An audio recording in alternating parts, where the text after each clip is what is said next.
It is often characteristic of us to expect in our low moments to be consoled and comforted, to be cared for and cheered up when we are down, distressed, and disadvantaged.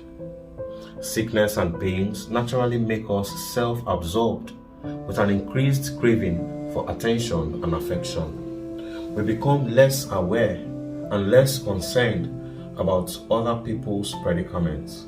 We want everyone and everything to function to our advantage. But at this station, while the women of Jerusalem rallied around Jesus with an effort to offer some words of comfort and encouragement, Jesus moves the focus from himself and becomes the consoler rather than the consoled.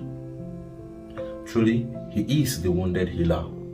Though in agony, he is intentional about bringing relief to us. Though in chains, he is determined to break us into freedom.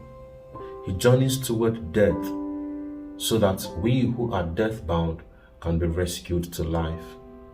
Jesus forewarns the women of Jerusalem about the impending days of calamity, the destruction of the temple and the city of Jerusalem. More terrible days were coming, days when the wood will be dry and the people and their children would grieve bitterly. But at the same time, he reassures them of his continued divine solicitude. As in the case of Elizabeth, the barren shall conceive and bear children. Those whose faces are covered in shame shall have their stories rewritten. At this station, we hear the consoling and reassuring words of our Saviour over our present and future ordeals.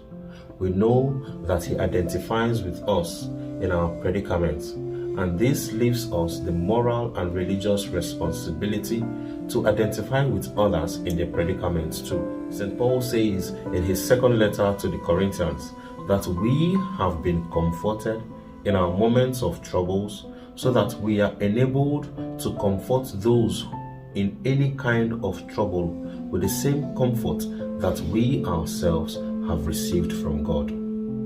Rather than being soaked with a feeling of entitlement to people's affection and support, let us learn from our Saviour that we too can be less selfish, but with kindness bring solace and grace to people's lives when they are aching, even when we too are aching.